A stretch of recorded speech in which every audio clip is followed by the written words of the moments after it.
Bien, donc bonjour. Donc nous allons parler de la création d'entreprise et on va traiter donc des points qu'on n'a pas traités depuis le début de ce cours. Alors, une création d'entreprise, qu'est-ce que c'est? Alors oui, donc je vous renvoie au site de l'APCE, c'est l'Agence pour la création d'entreprise, qui est un site qui est très bien fait, qui a l'avantage d'être actualisé assez régulièrement sur les aides, etc. C'est pas mal, sur le statut aussi. Et le site de BPI France.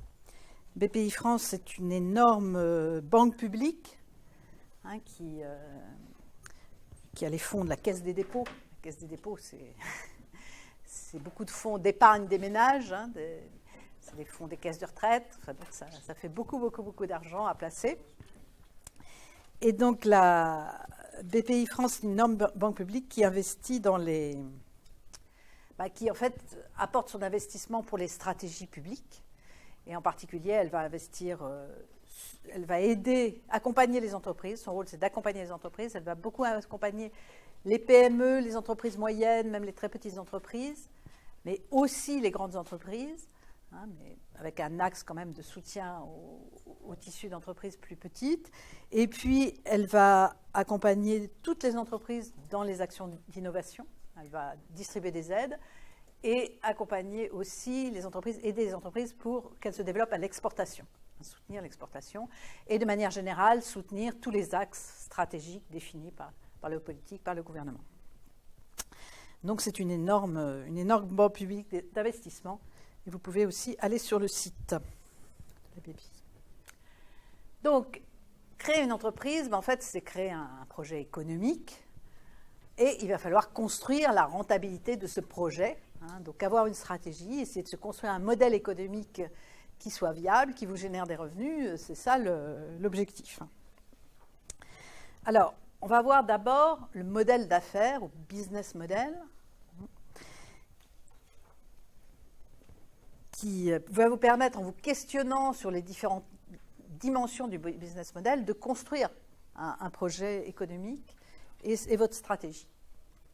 Alors, je vais employer la disposition qui est celle du modeste Canvas, C-A-N-V-A-S, qui est celle-là. Alors, ça ne veut pas dire que ce soit la meilleure, mais c'est celle qui est la plus connue, qui fait consensus, en fait, qui est la plus connue. Et du coup, si un jour vous avez à pitcher devant des investisseurs ou devant n'importe quel type de personnes, en général, ils vont attendre que vous leur présentiez votre modèle économique, votre projet sous cette forme-là.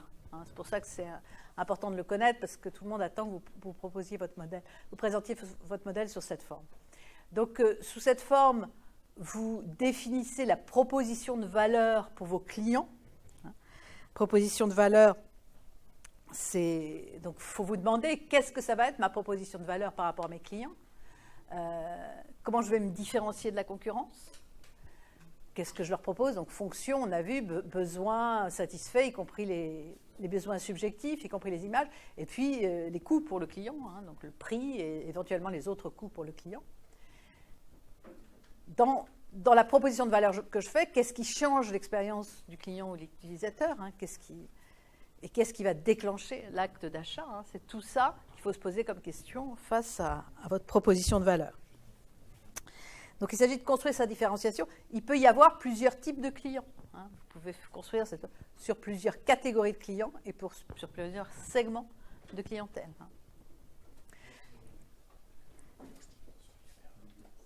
Donc construire sa proposition de valeur. Pour construire cette proposition de valeur, vous aurez besoin de ressources. Donc vous demandez quelles sont les ressources que j'ai, qui sont des ressources clés, qui sont des ressources importantes, stratégiques.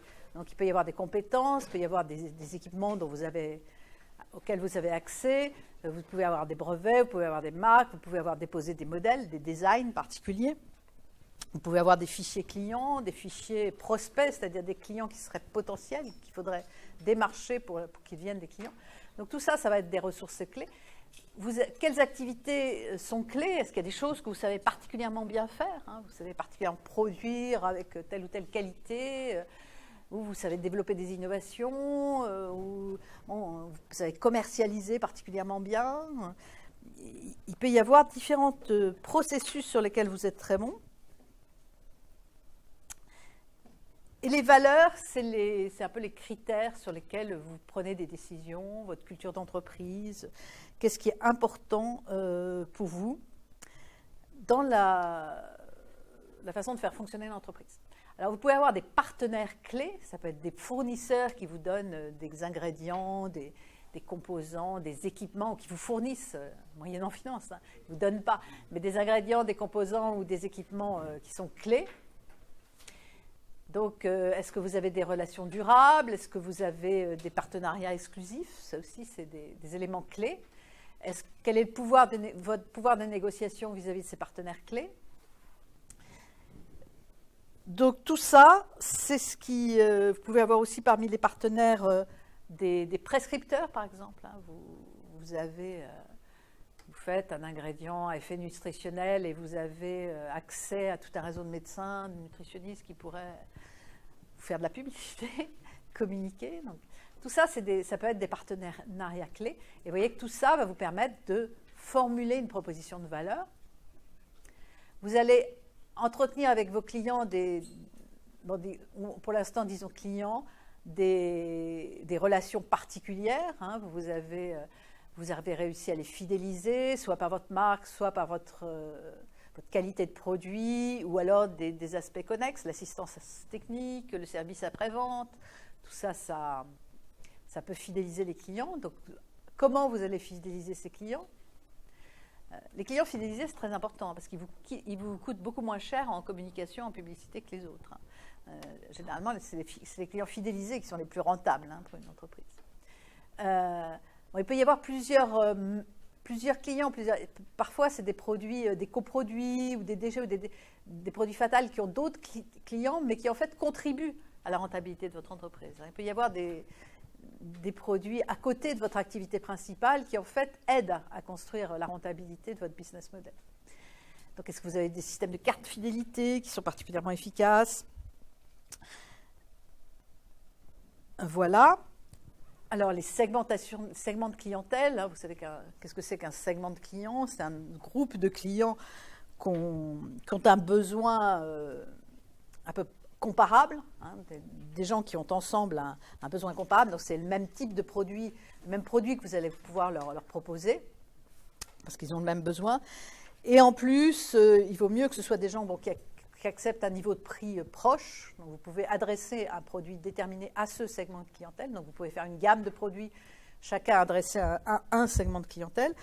Et puis, c'est bien s'ils sont sensibles au même type de communication, si vous pouvez les atteindre par le même type de publicité.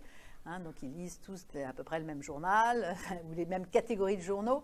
Hein, donc, il y a des segments de clientèle. Je ne sais pas si vous voulez toucher les intellectuels, mais il faudra plutôt faire de la pub dans Le Monde ou dans ce genre de journaux. Si vous voulez toucher tout le monde très largement, il faudra faire de la pub dans Télérama, par exemple, qui est un des magazines les plus lus.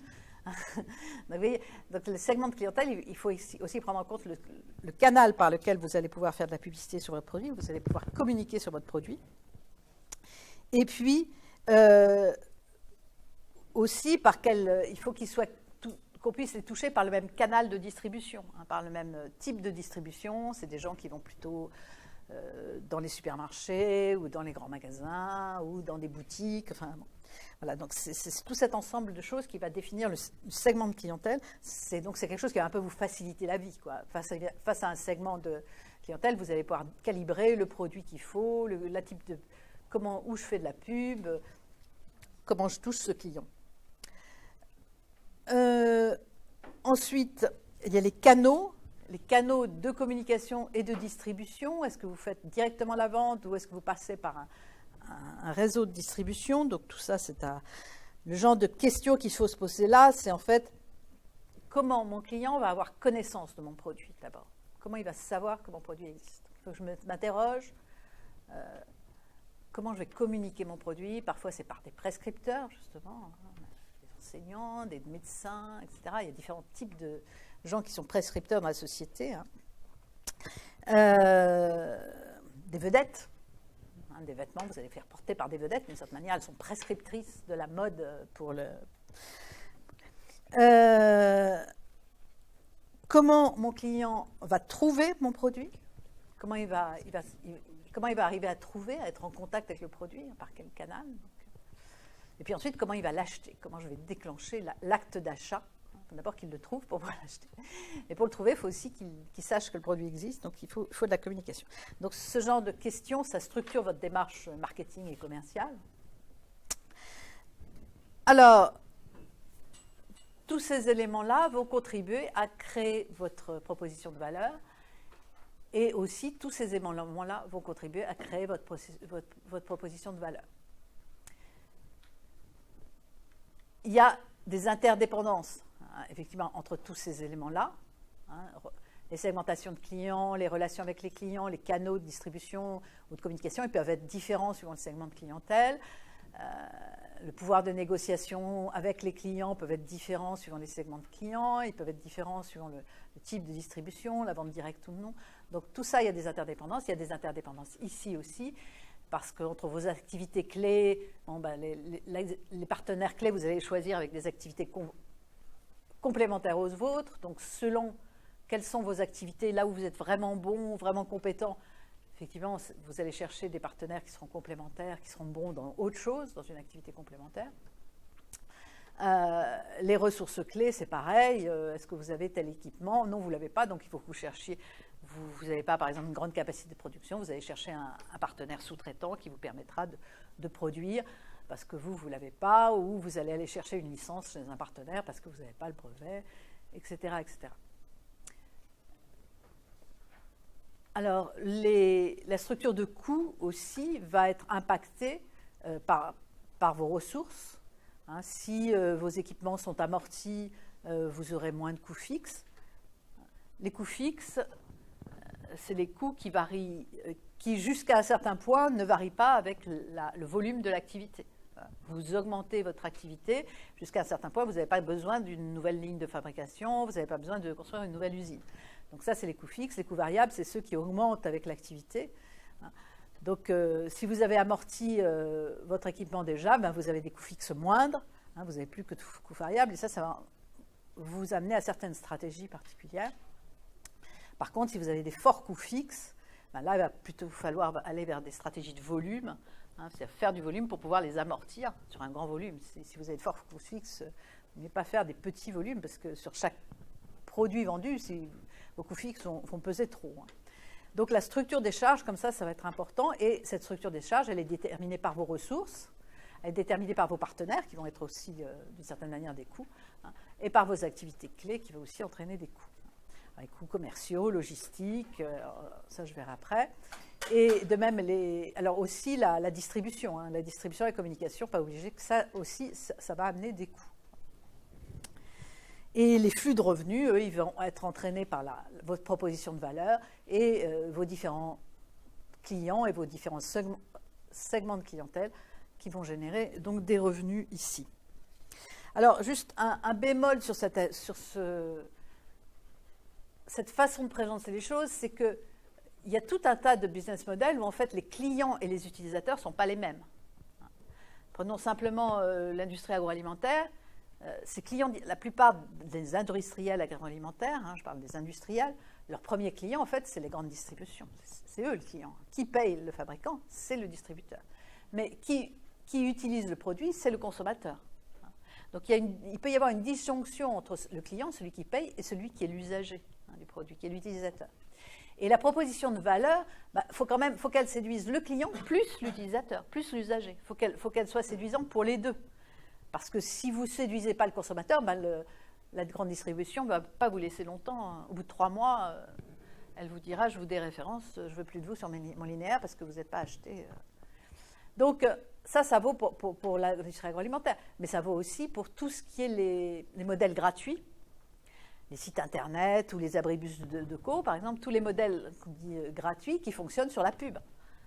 Donc qui paye, je ne sais pas moi, un site internet d'information, rue 89 par exemple, il doit y avoir de la pub, je pense, sur le site internet d'information, ce n'est pas les internautes qui lisent parfaitement gratuitement le site, c'est ceux qui font des bannières de pub sur le site. Donc ceux qui payent, en fait, c'est les entreprises qui font de la pub sur ce site, et ce site, parce qu'il est fréquenté, est intéressant pour qu'on fasse de la pub dessus. Pareil, les abribus de co, c'est les publicitaires qui payent l'abribus, et les gens qui utilisent le bus, ils sont en fait juste les usagers en fait, de l'abribus. Donc il faut que votre proposition de valeur, là, elle séduise ces usagers, ces utilisateurs. Il faut qu'elle séduise les internautes, il faut qu'elle séduise les gens qui prennent le bus. Parce que sinon, ce ne sera pas intéressant de faire de la pub pour ces gens-là. Donc il faut générer du flux, il faut générer de la fréquentation. Donc il faut que la proposition de valeur, elle séduise les utilisateurs et aussi qu'elle séduise les clients. Parce que si vous n'arrivez pas à mettre les bannières d'une manière à ce qu'ils soient bien vus, si vous n'arrivez pas à faire une publicité qui soit bien attractive, etc., vous ne serez pas intéressant pour les clients qui payent. Et donc cette façon de présenter les choses n'arrive pas très bien à... Enfin, c'est un peu plus compliqué, c'est pas impossible, c'est un peu plus compliqué à expliquer là-dedans. Et on pourrait considérer, par exemple, que les utilisateurs du bus ou les internautes, c'est des partenaires aussi. Donc c'est pour ça que j'ai mis gratuité éventuelle pour les utilisateurs. Parfois, on s'aperçoit qu'il y a des choses qui sont gratuites, justement, parce qu'elles vont générer du flux. C'est donc, d'une certaine manière, là, ceux qui font le flux sont d'une certaine manière des partenaires. Bon, donc gardez en esprit en tout cas que ceux qui payent, ça peut ne pas être l'utilisateur et qu'il faut en tenir compte parce que c'est au niveau de la communication, des distributions. Et par contre, la proposition de valeur, il faut qu'elle séduise à la fois les clients et les utilisateurs. Donc il y a deux propositions de valeur en fait. Il faut calibrer deux propositions de valeur.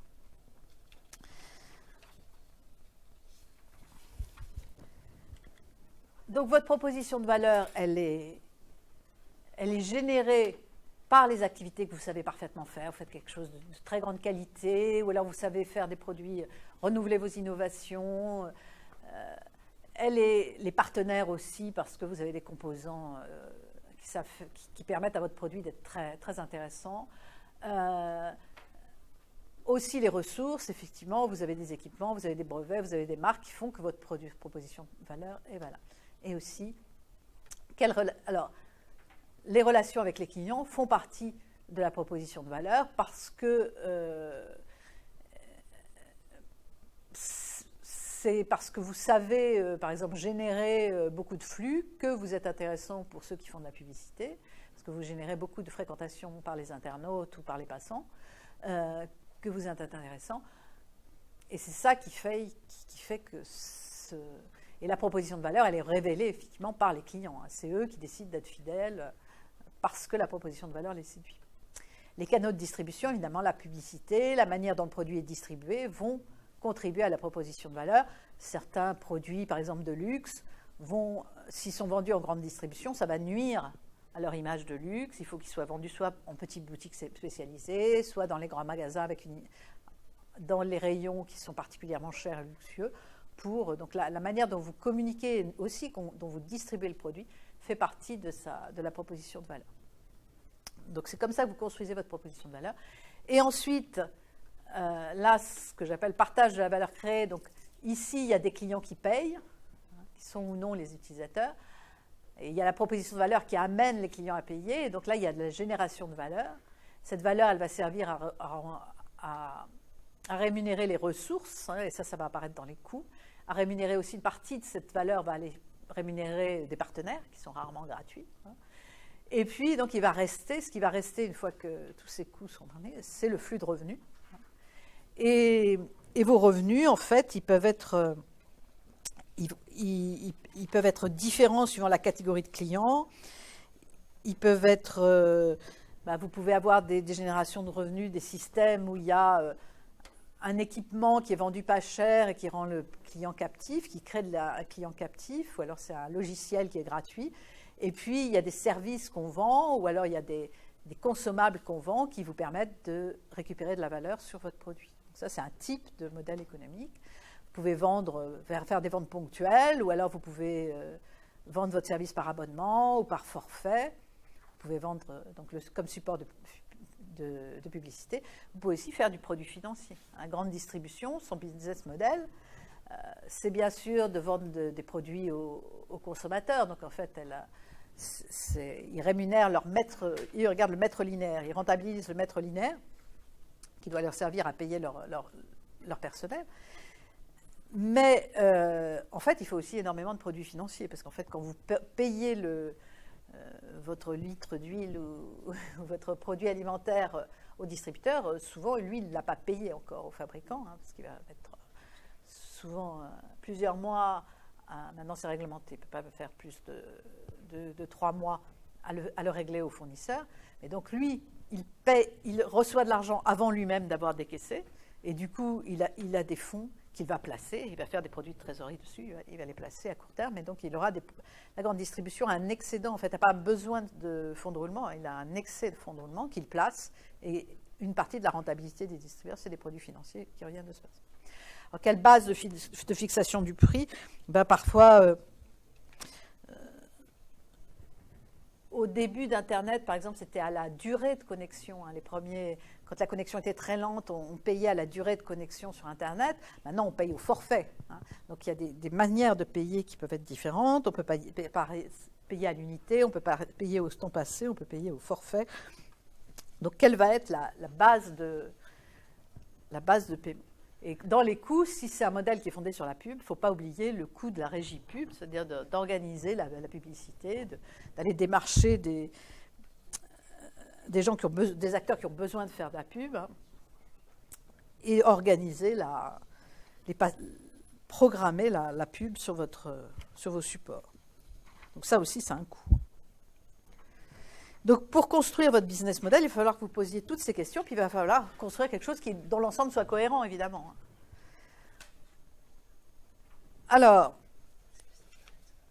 on a beaucoup insisté jusque-là sur le fait que les entreprises installées, elles avaient des coûts plus faibles, et donc elles avaient un avantage concurrentiel par rapport à ceux qui arrivaient ensuite, du fait de coûts moindres, du fait, je vous ai dit, des effets d'apprentissage, la courbe d'apprentissage, et puis aussi, souvent parce qu'ils ont des marques fortes qui les protègent de la concurrence, et souvent aussi parce qu'ils ont des capacités industrielles installées qui sont importantes, et donc ils bénéficient d'économies d'échelle, ce qui réduit leurs coûts.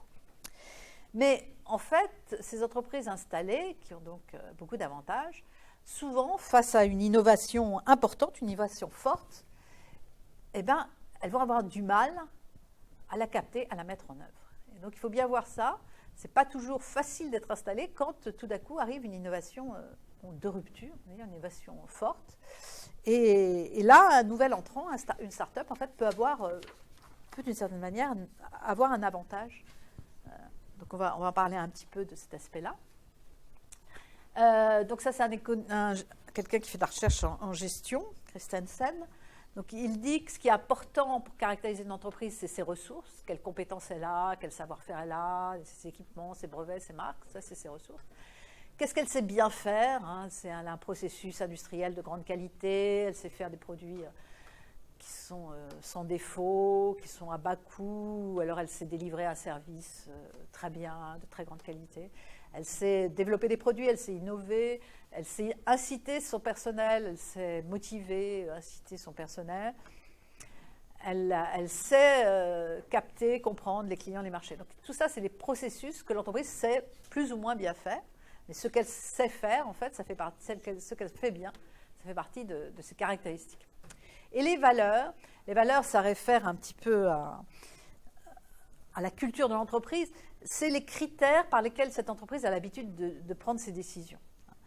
Les choix au jour le jour de l'entreprise, c'est lié à l'histoire, aux routines qu'a établies cette entreprise, à ses structures de coûts, aux compétences qu'elle a, à son identité. Les entreprises se pensent d'une certaine manière, elles considèrent que leur compétence c'est ça et qu'elles doivent faire ça, et aussi au contexte concurrentiel.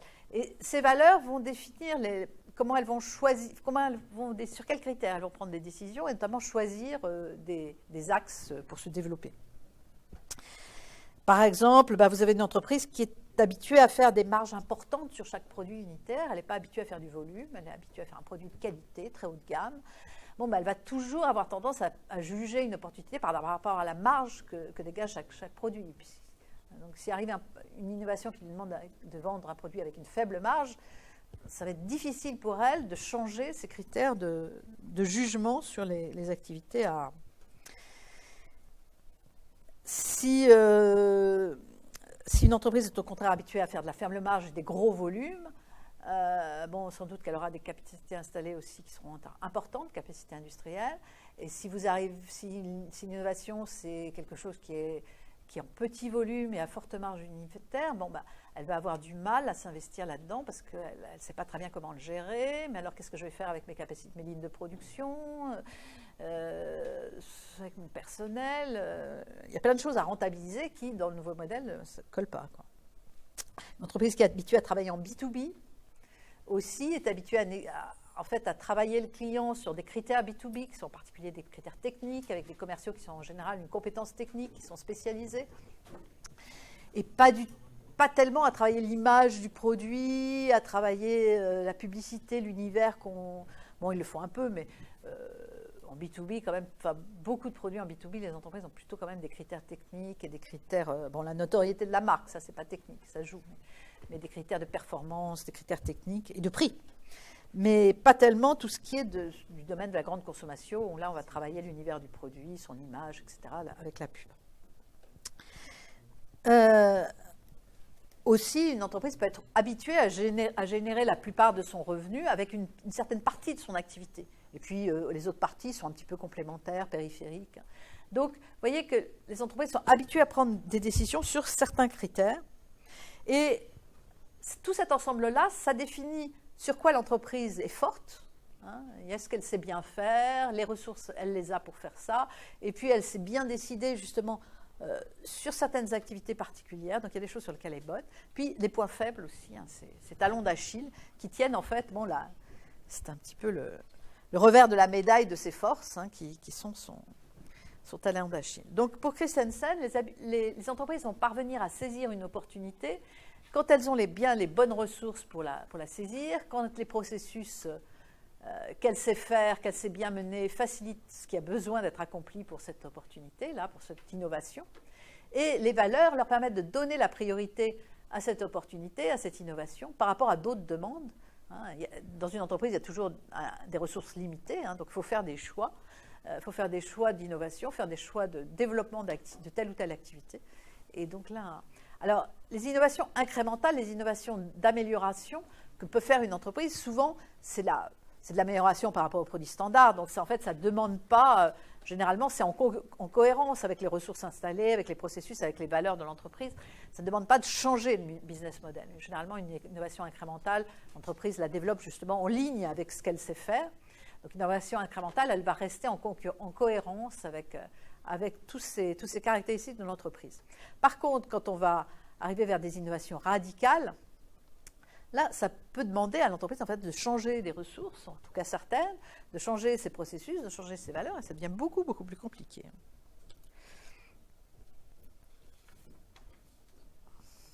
Alors, quand une entreprise, par contre, se crée, une start-up qui se crée dans un domaine, eh bien, elle va construire ses ressources en fonction de ce qu'elle veut faire. Donc, en fonction de la proposition de valeur qu'elle veut faire pour ses clients, elle va se procurer les ressources qu'il faut.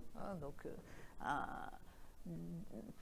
elle va avoir développé telle marque, déposé tel brevet en fonction de la proposition de valeur qu'elle veut faire, mettre en place telle ligne de fabrication ou avoir tel partenariat, tel sous-traitant en fonction de ce qu'elle veut faire. Et elle va mettre en place les processus aussi au niveau de qualité qui correspond à la proposition de valeur qu'elle veut faire.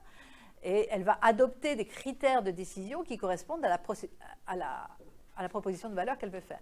Donc, en fait, tout va être cohérent. Quand une entreprise se crée, normalement, si elle n'est pas gérée par des manches, si le créateur fait bien son travail, normalement, il doit construire les ressources, les processus et ses critères de décision de façon cohérente vis-à-vis des clients qu'il veut toucher et de la proposition de valeur qu'il veut faire. Donc, dans ce cas-là, il y a toutes les chances que le modèle d'affaires soit efficace parce qu'il soit en cohérence avec ce que le créateur d'entreprise met en place comme ressources, comme moyen de fabriquer, comme mode de fabrication, comme procédé en place et comme critère de décision dans l'entreprise. Donc, en fait, là, le nouvel entrée, il a un avantage parce qu'au cours du temps, l'entreprise, elle deviendra moins flexible parce qu'elle aura des équipements installés, des lignes de production installées, des salariés permanents qui sont là, qui ont une certaine qualification, qui savent faire quelque chose, mais pas forcément autre chose, qui ont certaines compétences. Elle a progressé en apprentissage, elle sait très bien faire telle ou telle catégorie de produits en qualité et avec faible coût, mais elle ne sait pas forcément en faire d'autres. Et puis, elle a des critères de choix qui correspondent à ce qu'elle a l'habitude de faire, quoi. Donc le modèle d'affaires qui est en place n'est pas facile à remettre en question. Et c'est en fait à travers ce modèle d'affaires que l'entreprise va juger que cette innovation est une opportunité pour elle ou pas. Et en fait, ça va être difficile de changer ce modèle d'affaires. Alors, Christiansen définit justement l'innovation de rupture par le fait que c'est une innovation pour laquelle il faut changer de modèle d'affaires. Donc pour lui, l'innovation de rupture, c'est l'innovation qui implique de changer de modèle d'affaires parce que les processus qui sont en place ne permettent pas de la réaliser. Parfois, l'entreprise n'a pas les ressources qu'il faudrait pour la mettre en œuvre. Et surtout, la manière dont l'entreprise prend des décisions, ses critères de choix dans l'allocation des ressources, ne permettent pas à cette opportunité d'apparaître comme intéressante. En fait, l'innovation n'apparaît pas intéressante pour l'entreprise. Alors, soit l'entreprise n'essaie pas de mettre en œuvre l'innovation, c'est pas pour nous, c'est pas intéressant, on n'arrivera pas, c'est pas rentable, il n'y a pas de marché.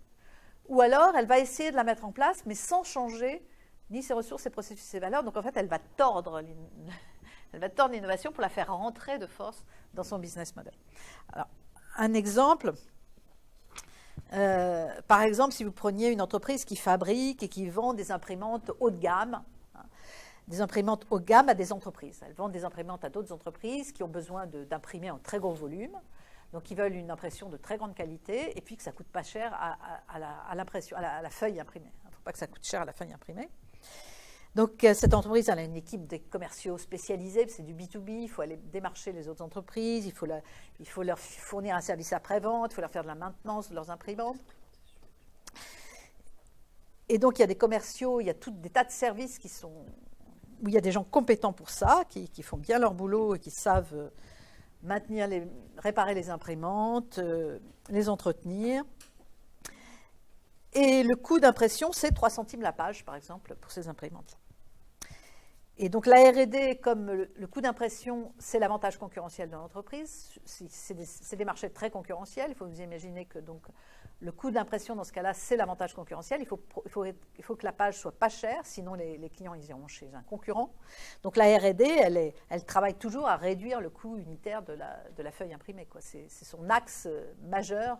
Vous voyez là les valeurs, quoi. Les valeurs de l'entreprise, ça doit être d'avoir toujours des coûts faibles de la page imprimée.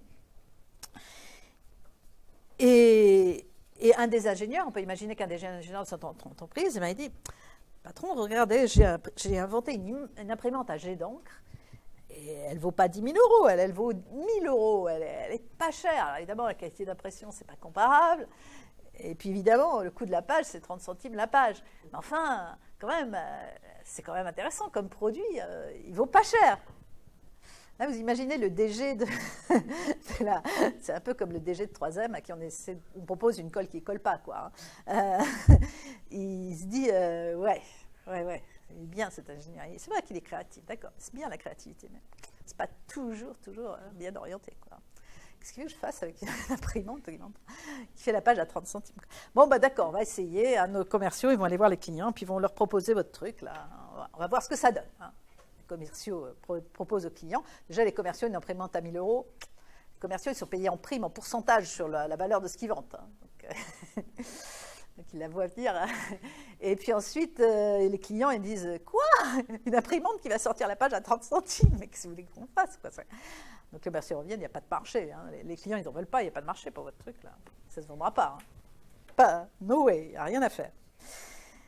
Donc, en fait, vous ne savez pas à qui la vendre, cette imprimante. Certes, elle ne vaut pas cher, mais en fait, vous ne savez pas la vendre. Et l'entreprise, dans ses valeurs, elle est habituée à faire une forte marge sur chaque produit qu'elle vend. Donc, le directeur financier, il regarde la marge là, sur votre entreprise, il dit « Mais qu'est-ce que c'est? On ne va pas faire un truc qui rapporte si peu, c'est pas possible. » Donc, au début, évidemment, l'ingénieur dit « Oui, mais vous savez, on va en vendre beaucoup plus parce qu'elles ne sont pas chères, etc. » Oui, d'accord, on espère qu'on en vendra. Mais au début, on n'est jamais sûr du volume, hein. On espère que la baisse de prix va se traduire par ça c'est une question d'élasticité de la demande au prix, hein.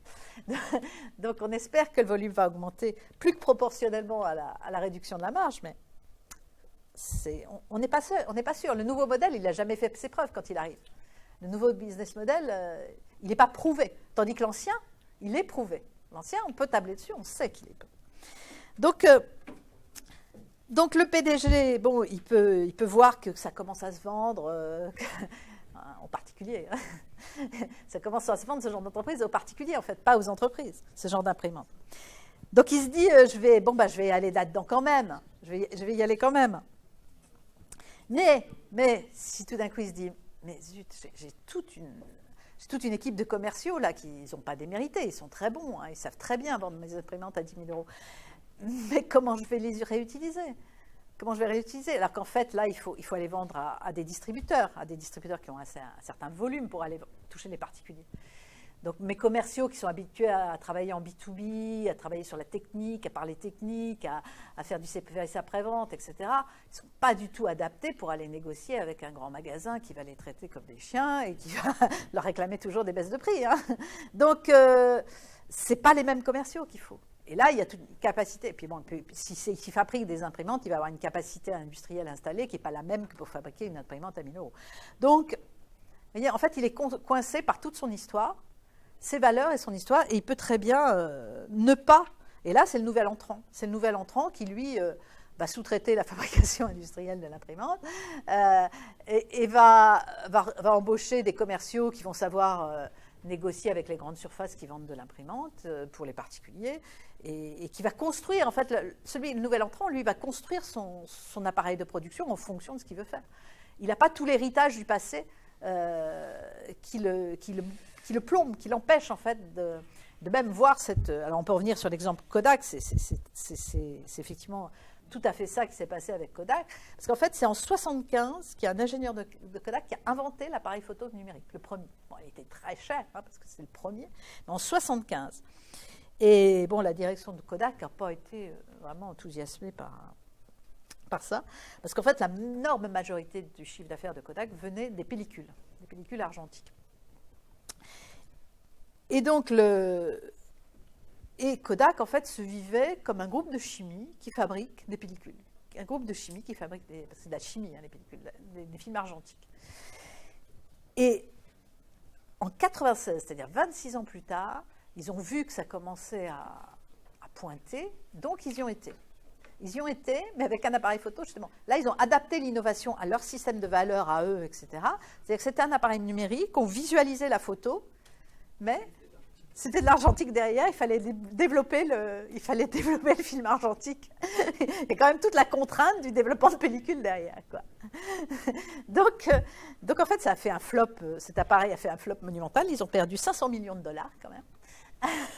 Donc, vous voyez, parce qu'ils ont essayé de tordre l'innovation pour qu'elle rentre dans leurs critères habituels, et du coup, donc là-dessus, c'est un acteur extérieur.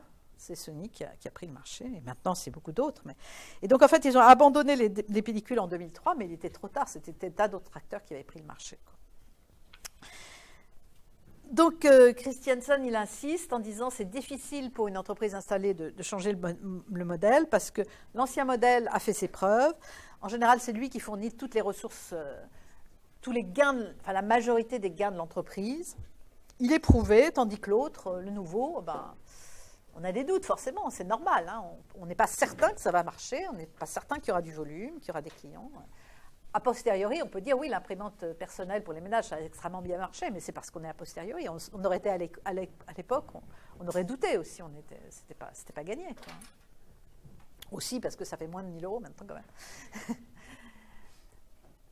Voilà, donc ça c'est Alors, c'est aussi difficile de faire coexister plusieurs business models différents, parce que justement les critères de décision, marge ou volume ou B2B, B2C, vont être différents, hein, pour les différentes activités. Et c'est pour ça que quand on va prendre des décisions d'allocation des budgets, peut-être que celui qui est nouveau, il va pas arriver à avoir des ressources, parce qu'on est habitué à allouer les budgets en fonction de la marge sur le produit. Donc il y a un risque d'incohérence dans les décisions, il y a des risques de conflit. Et c'est pour ça que la solution, c'est de créer une entité séparée, mais pas trop séparée, parce qu'il faut quand même apprendre du nouveau produit, il faut que l'entreprise ne perde pas toutes les compétences, apprenne en créant une entité séparée pour l'innovation, en développant cette innovation de rupture, il va y avoir des tas de connaissances, de compétences générées, et ce serait dommage que la maison mère ne profite pas de tout ce qu'on va apprendre en développant ce nouveau produit. Donc il faut faut aussi garder des liens tout en quand même protégeant en fait l'innovation de rupture dans une entité séparée. Bon, c'est ce qu'a fait Nestlé avec Nespresso. Hein. Après 10-15 ans, à pas trouvé de quoi faire de leur capsule, ils ont fini par créer une entité à part, et c'est là, et recruter quelqu'un aussi qui venait pas de chez Nestlé, c'est là où ils ont fini par trouver quoi faire de leur capsule. Et c'était à tel point qu'à un moment, cette entité a eu besoin de financement, et qu'en fait, elle s'est financée par un emprunt extérieur à Nestlé, tellement la maison mère de Nestlé était quand même pas enthousiaste, pas certaine que ça allait aboutir à quelque chose. Donc, autre avantage au nouvel entrant, Mocotel, l'intervenant là qu'on a eu, vous en avez parlé, c'est que les acteurs installés, ils ont des capacités de production installées, ils ont du personnel permanent qu'il faut bien salarier. Hein, si vous virez tous vos commerciaux spécialisés en B2B, ça va coûter cher quand même, hein, parce qu'il faut les indemniser. Hein, c'est des gens qui ont travaillé longtemps pour vous, qui n'ont pas démérité, il va falloir leur donner des compensations de leur licenciement, donc ça va coûter cher. Et les capacités de production installées, il faut toujours les amortir, quoi. Elles sont toujours dans vos comptes, les dotations aux amortissements sont dans vos comptes. Tandis que le nouvel entrant, lui, il construit son équipement, celui qu'il a besoin, quoi. Il n'a pas toute cette histoire qui pèse sur ses charges. Hein, il va recruter les commerciaux qu'il lui faut pour ce nouveau produit, puis c'est tout.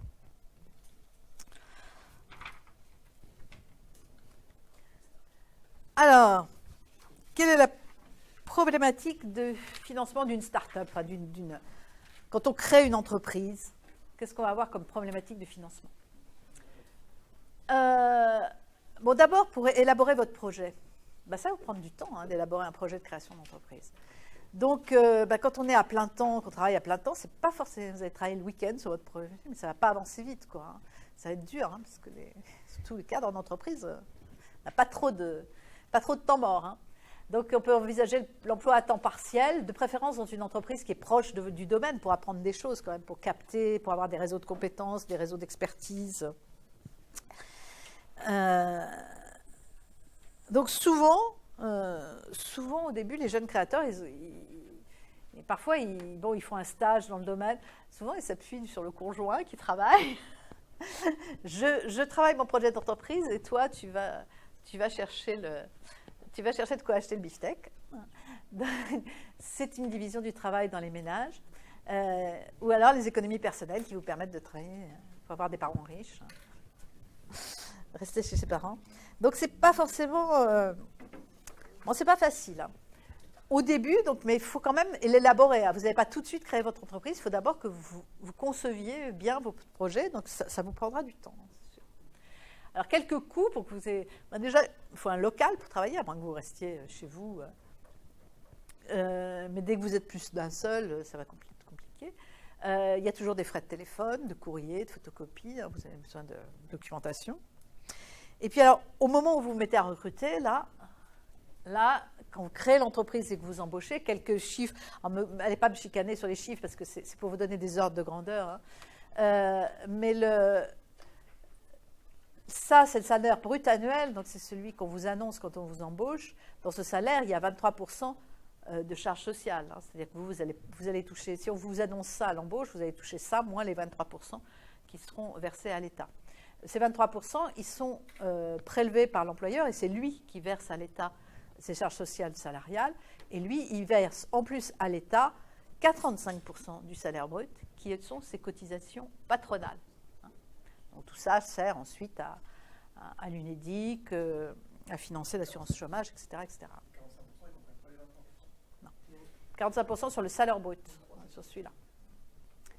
Donc ici, en fait, l'ingénieur débutant, il va vous revenir, un peu moins il va vous revenir de l'ordre de 48 000 euros, quoi, à peu près, un petit peu moins. L'ingénieur de 5 à 6 ans d'expérience, ça va être autour de 50 000 euros. Et puis le commercial expérimenté autour de 73 000 euros par an. Donc, donc retenez qu'en tout cas, il y a des cotisations patronales à verser et que le salaire brut, le coût employeur, c'est ça plus ça. Donc ne pas oublier que le coût employeur, le salarié, lui, il voit que son salaire net, il voit le salaire brut moins, il voit que ça, mais le coût employeur, c'est autre chose. Donc ça, c'est quand vous commencez à embaucher, donc ce n'est pas nécessairement tout de suite. Alors, si votre projet d'entreprise, c'est du service, donc pas d'équipement, normalement pas de ligne de production, pas d'usine, qui sont toutes des choses très, très lourdes à financer, que vous arrivez à vendre des choses rapidement. Pas forcément votre produit que vous imaginez faire dans l'avenir, mais ça peut être, vous pouvez vendre des études, des analyses. Naskeo, qu'on viendra demain, c'est Sylvain Frédéric, qui est un de ceux qui a travaillé parmi les premiers sur la méthanisation en France. Au début, ils travaillaient avec des gens de Centrale, ils vendaient des services d'analyse, je crois, pour se faire un peu de cash flow, pour se rémunérer même, parce qu'il fallait bien qu'ils vivent. Hein. Ils ont fait ça en fin d'études et puis au début, jeunes diplômés, quoi. Donc il fallait bien vivre. Hein. Donc ils faisaient une activité de vente, d'analyse, je crois que c'est ça. Hein. Vendre du service, trouver un créneau pour vendre du service. Alors, évidemment, il ne faut pas que cette activité-là, elle vous prenne tout votre temps et que vous n'ayez plus du tout le temps de travailler sur votre projet. S'il faut équilibrer, c'est ça qui n'est pas facile. Mais bon, si vous arrivez à dégager du cash flow, si vous arrivez à être rentable parce qu'il n'y a pas beaucoup d'investissements lourds, parce que c'est du service, chose sur Internet, si ça marche, bon, ça ne demande pas tellement d'investissement, hein, sinon jus de crâne, d'investissement en réflexion, mais on peut tester le marché relativement facilement quand même, voir s'il y a quand même de l'intérêt sur Internet, sans avoir à payer des sommes colossales en études marketing, etc. Donc c'est plus facile, en tout cas, de débuter. Après, la concurrence est féroce. Donc dès que vous avez une idée, les autres risquent de se jeter dessus, de le faire aussi. Donc très vite, la concurrence est féroce. Donc il faut aller vite. C'est des secteurs où on peut tester le marché facilement, mais ensuite il faut le créer très très vite avant que les concurrents prennent l'idée et le fassent mieux que vous. Bon, par contre, alors, donc si vous dégagez du cash flow, vous pourrez aller voir les banques. Les banques, vous allez les intéresser si vous leur montrez trois exercices bénéficiaires. Si vous avez des beaux ratios de solvabilité, dette sur fonds propres inférieur à 1, ça va.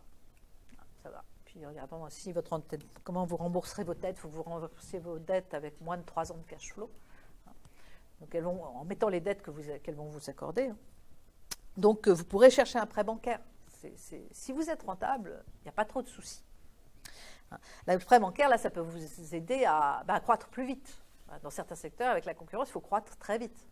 Donc là, vous pouvez avoir besoin de chercher des financements pour aller vite, pour gagner vite des clients et pas vous faire griller par les concurrents. Donc là, un prêt bancaire, ça peut se jouer. Par contre, si vous devez financer une recherche longue avec du personnel qualifié, vous avez besoin d'équipements chers, de construire une usine ou d'un équipement en recherche, des équipements de recherche, mais que vous ne dégagez pas beaucoup de chiffre d'affaires parce que vous ne vendez pas grand-chose, là, ça va être difficile. Hein. Les banques, si vous arrivez avec des comptes de résultats en perte, vous n'êtes pas du tout un client intéressant pour elles. Donc là, vous allez chercher des financements et ça va être ça qui va faire que vous avez une chance de réussir votre projet ou pas.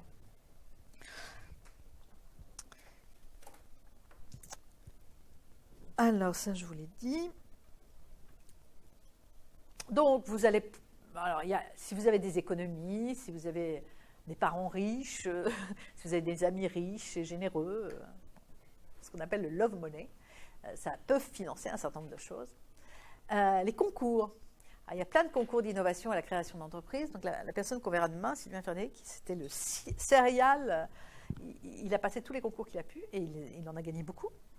Et comme ça, il a accumulé un bon bas de laine à investir dans sa boîte. C'est sûr que les concours, ça peut aider. Bon, il faut avoir une bonne innovation parce que c'est très sélectif. Donc, mais les concours, il faut y penser. Il y a des concours partout. Il y a des concours. Vous aurez sur le Poly certains concours. Je ne sais pas si j'aurai le temps d'en parler, mais vous regarderez. Vous irez sur les sites, vous regarderez ce que c'est. Il y a aussi des concours en région. Parfois, on peut aller voir dans les concours régionaux. En région, les collectivités locales, les organismes régionaux cherchent à développer la création d'entreprises dans leur région. Donc peut-être vous pouvez être intéressant plus en région qu'en capitale. Ça dépend, mais il y a peut-être moins de concurrence. À voir. Alors, il y a des choses qui ne vont pas vous donner d'argent, c'est les incubateurs. Mais les incubateurs, pour entrer dans les incubateurs, c'est assez sélectif, parce qu'en général, il faut avoir une innovation technologique, sauf catégorie particulière d'incubateur. Mais ils vont vous permettre d'avoir des locaux, bon, pas forcément un labo, mais ça dépend. Ça dépend quels incubateurs, mais des locaux à pas cher, Et puis, vous aurez un accompagnement avec des chargés d'affaires qui vous accompagnent, et dans certains incubateurs qui font ça très intelligemment, c'est-à-dire qu'ils ne prennent absolument pas les décisions à votre place, mais ils vous disent, regarde, là, si tu fais pas ça risque de se passer mal. Mais c'est tout. Après, tu fais ce que tu veux. C'est toi qui es le porteur de ton projet. Et puis aussi, ils vont vous envoyer voir tel juriste, tel expert en marketing. Enfin, ils ont accès à des experts, ils vous donneront accès à des experts suivant les problèmes que vous pouvez avoir. Oui. Allez, alors, j'en parlerai tout à l'heure. Mais les business angels, je vais en parler. Hein. Mais là, c'est juste là. Ça, c'est juste au tout début, disons. Parce que les incubateurs, souvent, ça peut prendre des entreprises alors que le concept n'est pas prouvé. Simplement, c'est un concept où on sent qu'il y aura, si ça marche, il y aura un potentiel important, quoi. Mais il peut très bien ne pas être prouvé. Hein. Ça peut être au stade de la recherche, un incubateur. Donc là, je suis un peu au stade très amont, quoi, hein, au stade de la recherche. Bon, puis ensuite, donc vous allez aller voir des gens qui vont investir en fonds propres, ce qu'on appelle en haut de bilan, hein, qui vont donc vous donner, l'argent qu'ils vont vous donner, ça va devenir du capital social de votre entreprise, hein, des fonds propres, et qui vont du coup devenir propriétaires d'une fraction de votre entreprise. Ils prennent des risques avec vous aussi, puisqu'ils vous donnent de l'argent dont ils ne savent pas si vous échouez. Ils peuvent ne plus. Il y a beaucoup d'entreprises qui se créent et qui échouent, hein, donc ils prennent eux aussi énormément de risques, hein, en échange. Alors, si on regarde les petits projets, mettons que vous ayez un projet à moins de 25 000 €, donc un petit projet. Là, vous pouvez faire appel donc à l'épargne personnelle, nanana, mais aussi, il y a énormément, se développe, c'est encore petit, mais se développe quand même pas mal le crowdfunding, donc le financement participatif, ça s'appelle financement participatif en français, donc soit sous forme de dons, alors ça j'en parlerai de l'equity crowdfunding, donc en fonds propres, et puis des emprunts, hein, qu'on peut faire sur ces plateformes-là. Alors ce qu'il y a, c'est qu'il faut arriver à avoir un projet qui soit séduisant pour le grand public, que les gens comprennent ce que vous voulez faire, que ça leur paraisse intéressant. Et donc, il vaut mieux que ce soit quelque chose, un produit qu'on communique facilement aux gens, ou un service. Souvent, ils vont donner un peu d'argent par sympathie. Hein, c'est pas forcément, ils ne vont pas en fait investir pour la plus-value.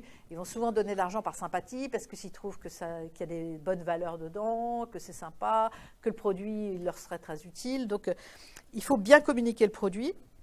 Alors, c'est mieux si vous avez déjà vous-même une communauté, plein de copains qui vont tous aller donner.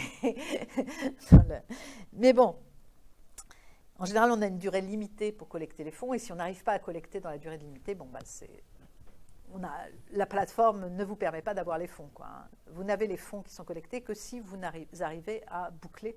Donc, le montant que vous donnez au début est important, parce que si vous ne l'atteignez pas, vous n'aurez pas droit aux fonds. Donc, il faut bien le raisonner. Alors, ce qui est intéressant, c'est qu'il y a BPI France, là, la grande banque publique, vous la trouverez sur Internet, qui a un site qui vous donne, un site qui s'appelle tousnosprojets.fr. Et tousnosprojets.fr vous donne accès à tout un ensemble de plateformes comme ça. Et bon, je pense qu'ils sélectionnent. Enfin, parce que, alors, pour un petit projet, s'il est sans risque, il a l'air d'être rentable, vous pouvez aller voir les banques, hein. Alors, les banques, ils vous demanderont un apport personnel, hein, c'est ça. Un apport personnel de 30% de l'investissement, parce que si vous ne voulez pas y aller, si vous ne voulez pas prendre le risque avec vos propres fonds, pourquoi la banque irait-elle prendre un risque? Donc, en général, même les investisseurs en fonds propres, hein, tous les investisseurs, ils regarderont combien vous investissez dans votre projet. Si vous êtes très, très prudent à mettre votre propre économie dans le projet, bah, eux, ils vont dire, oh là là, il n'y croit pas beaucoup à son projet, hein, donc, nous aussi, on va être prudents, hein. Donc ça, c'est sûr qu'il faut que vous y mettiez, qu'on voit que vous y croyez, donc vous prenez vous-même votre part du risque. Alors, les prêts d'honneur, ça peut être intéressant aussi. Il y a plusieurs réseaux qui peuvent vous faire des prêts, vous voyez, jusqu'à 30 000 €. Alors, celui-là, Réseau Entreprendre, ce sont des réseaux d'entrepreneurs, d'anciens entrepreneurs ou d'entrepreneurs qui décident d'aider, qui ont envie d'aider des créations d'entreprises. Et vous voyez, en moyenne, ils distribuent 29 000 €. Et s'il y a innovation, ça peut aller jusqu'à 90 000 € quand même. Alors, ça, c'est très intéressant parce que c'est des gens qui vont aussi vous accompagner, vous donner des conseils, qui peuvent vous donner accès à leurs relations, à des experts, hein. Ils vous enverront chez un juriste, chez un fiscaliste, chez un spécialiste du marketing, si vous en avez besoin, il vous accompagnera. En général, ils font ça parce qu'ils ont envie d'accompagner des jeunes dans leur création d'entreprise. Alors, c'est très sélectif quand même, ils ne vont pas prendre n'importe quel projet. Mais bon, un projet d'ingénieur, ça a des chances d'être intéressant. Et donc, c'est des choses à regarder. Alors, ils sont organisés par région et ils sont en réseau, quoi. Donc, il y a plusieurs entrepreneurs. Et parfois, dans une région, ils ont envie de développer l'activité économique dans leur région. C'est pour ça qu'ils vont aider les entreprises qui s'installent dans la région.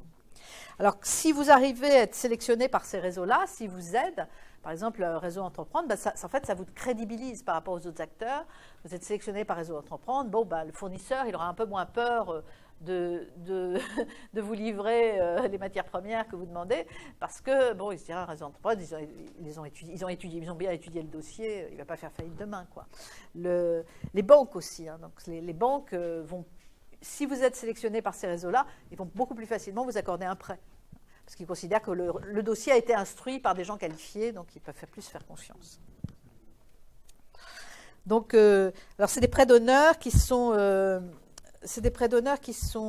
généralement à taux zéro, donc pas d'intérêt.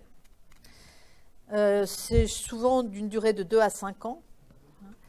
Et généralement, on dit qu'un euro de prêt d'honneur permet d'obtenir 13 euros de financement bancaire, donc 13 fois plus de financement bancaire. Et c'est octroyé à la personne sans garant ni caution. Donc, si vous n'avez pas une famille très riche qui peut se porter caution, ça peut être intéressant parce que vous pouvez avoir accès. Ah oui, c'est sélectif. Ils vont instruire le dossier. Oui, ils vont pas. C'est normal. Oui. Bon. Les régions aussi peuvent prêter ou donner, dans la mesure où elles voient que vous allez développer l'activité économique dans leur région, elles peuvent vous délivrer des prêts ou des avances. Souvent, il y a des systèmes d'avances remboursables en cas de succès, c'est-à-dire qu'ils vous donnent de l'argent, et si ça ne marche pas, tant pis, vous n'êtes pas endetté à vie, mais si ça marche, dans ce cas-là, sur votre bénéfice, vous allez prendre de quoi rembourser l'argent. Donc ça, c'est assez bien. C'est ce que font aussi les incubateurs, pas forcément. Alors, financement par emprunt bancaire. Donc, d'abord, il faut pouvoir montrer plusieurs exercices bénéficiaires. Alors, pour des investissements dans des créations d'entreprises, généralement, ça va être des prêts à moyen terme, 2 à 7 ans, ou des prêts à long terme, 7 à 15 ans. Souvent, les banques, elles ont peur. Donc, elles ne vont pas financer pour ce qui est immatériel. Un besoin de fonds de roulement. Donc, un besoin de fonds de roulement, elles ne vont pas financer parce qu'elles ne voient pas trop ce que c'est. Elles ne vont pas financer des stocks, si je revends des stocks, à quel prix ça pourrait se vendre, j'en sais rien. Elles ne vont pas financer un dépôt de brevet.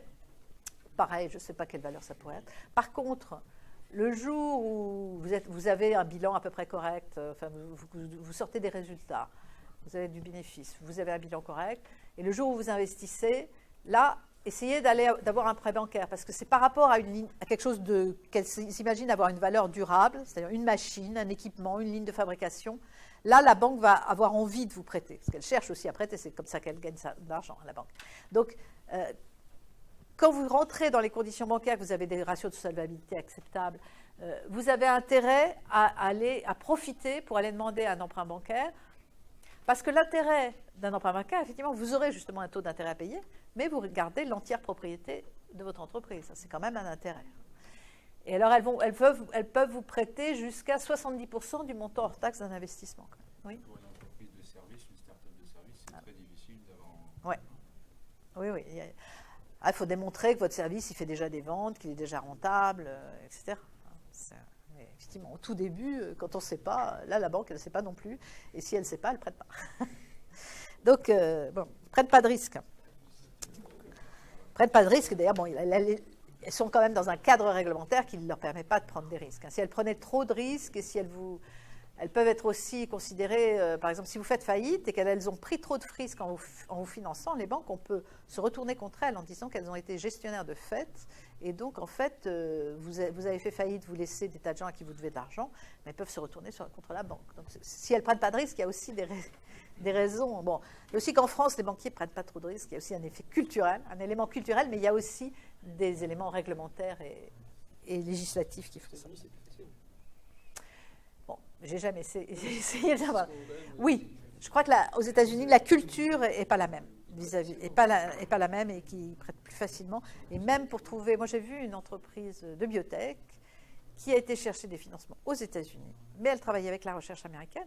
Mais la recherche américaine acceptait de travailler avec eux aussi, ce qui n'est pas complètement évident. Vous imaginez en France, je ne sais pas, si une entreprise polonaise, une start-up, une biotech polonaise venait demander à la recherche publique française de travailler, parce que le décalage, disons, c'est un peu le même, quoi.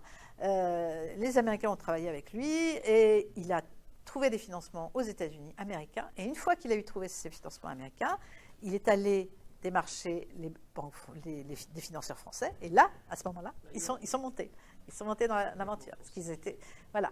Donc effectivement, il y a un problème culturel en France vis-à-vis du risque. Bon, mais ça, chacun a sa culture. Hein. Chacun a sa culture avec ses avantages et ses inconvénients, on peut dire. Avec des avantages et des inconvénients. L'inconvénient, c'est qu'aux États-Unis, vous vous faites licencier du jour au lendemain. Ils ont tellement une culture du risque que vous pouvez être licencié du jour au lendemain et qu'à vous de vous débrouiller pour trouver. Donc c'est bon. On a les.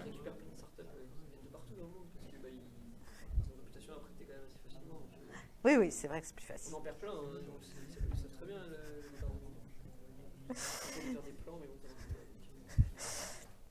Bon. Donc, les banques vont appliquer les ratios de solvabilité, donc dette, y compris ce qu'ils vont vous prêter inférieur à vos fonds propres. Toujours avec l'idée, si je vends l'entreprise, il faut que je puisse rentrer dans mes fonds, quoi. C'est toujours l'idée, il faut qu'elle puisse vendre quelque chose pour rentrer dans leurs fonds. Et il faut que votre cash flow puisse rembourser en 3 ans vos dettes. Alors, il y a aussi, donc ça c'est un point sur le financement participatif.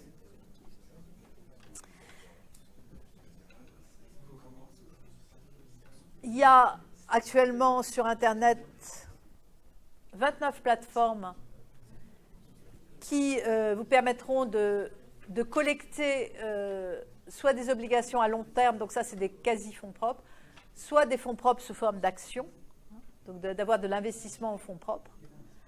Et c'est réglementé. Il faut vérifier que la plateforme a eu l'agrément de l'autorité des marchés financiers, l'AMF, qui gère aussi les entreprises qui sont en bourse, qui contrôle ce qui se passe en bourse, l'AMF, et que la plateforme est bien immatriculée. Donc ces plateformes-là doivent avoir obligatoirement un conseiller en investissement participatif, donc qui est agréé pour ça. C'est lui qui va instruire votre dossier, en fait. On ne met pas sur la plateforme n'importe quel dossier pour ça. On instruit le dossier. Et puis, il y a des plateformes de prêt ou de dons. Là, il y en a 53 pour l'instant. Mais ça bouge très vite parce que ça se développe beaucoup. Pour l'instant, c'est tout petit. Pour être honnête, c'est tout petit. Mais c'est en forte croissance, quoi. Donc là, il y a aussi quelqu'un qui a un statut particulier. Et ça, c'est des plateformes qui sont immatriculées. Alors, les plateformes prélèvent des ressources, normalement, c'est normal, hein, elles instruisent les dossiers, donc elles ont du personnel qui a une certaine qualification, donc il faut bien le rémunérer. Donc, elles vont prélever sur ce que vous allez, obtenir des internautes, et elles vont prélever de quoi se fonctionne. Alors, donc, cette plateforme donc, de la BPI rassemble 35 plateformes de dons, prêts et investissements. Donc, ça va marcher d'autant mieux que votre produit-service intéresse les gens, qu'il est proche, disons, des usages des gens, que les gens peuvent s'imaginer à quoi ça sert, et qu'il y a beaucoup de clients potentiels. Alors, c'est mieux, évidemment, si vous avez une communauté personnelle qui est... Alors, c'est pour ça qu'il y a des entreprises installées avec des marques, en fait, qui sont sur ces sites-là. Il y a Lego qui a créé une plateforme qui a comme ça. Avec des marques fortes, en fait, ça leur permet d'animer leurs clients sur Internet. Alors, il y a aussi des plateformes donc, de dons. Alors, les plateformes de dons, donc là, c'est des plateformes en général, c'est des petits dons, et puis qu'on rembourse. Alors souvent, en fait, vous faites un projet sur Ulule pour aller vous balader avec vos copains. Et c'est souvent vos amis et votre famille qui va donner. Et puis, vous allez les remercier en envoyant des cartes postales depuis là où vous êtes allés, ou alors un CD, si vous êtes... si vous faites... Donc, c'est plutôt symbolique comme gratification. Bon. Bon, alors, ça peut être des dons pour des choses qui sont éthiques, donc qui motivent qui motive les internautes pour des raisons éthiques, pour des raisons morales, etc. Mais ça a été un petit peu détourné parce qu'il y en a qui, du coup, font des... C'est pas exactement du don, en fait, c'est du préachat. C'est-à-dire que les gens vont... Vous voulez développer un produit, vous présentez le prototype. Et éventuellement, même vous l'envoyez aux gens, le prototype. Et puis, ils le paieront que 6 à 8 mois plus tard. Enfin, ils payent au départ, mais ils ne payent pas cher. Et puis, 6 à 8 mois plus tard, vous leur envoyez le produit. Mais dans ce cas-là, vous testez le marché. Vous regardez si votre prototype, vous le présentez, vous regardez s'il y a beaucoup de gens qui viennent et qui prépaient pour ce produit. Donc, comme ils versent réellement de l'argent. Donc, c'est un vrai test de marché, même si c'est moins cher que ça ne sera plus tard. Mais donc, donc, c'est un test du marché. Et alors maintenant, c'est des phénomènes qui se développent, qui se banalisent et que les entreprises utilisent. Et même les financeurs, pour financer une start-up, ils vont regarder ce test de marché. Par exemple, la start-up, elle a un prototype, elle va le vendre comme ça, le pré-vendre sur Internet, et ils vont regarder si ça marche ou si ça ne marche pas, s'ils attirent beaucoup de gens. Et s'ils attirent beaucoup de gens, les financeurs vont dire, il y a des chances que ça marche, leur produit, ils ont réussi leur test de marché. Donc, en fait, là, votre valeur, elle augmente la valeur de votre entreprise quand ça marche. Et donc, les entreprises, donc ça peut être important pour séduire des investisseurs, hein, ce genre de... Oui. Voilà, là vous avez quelque chose.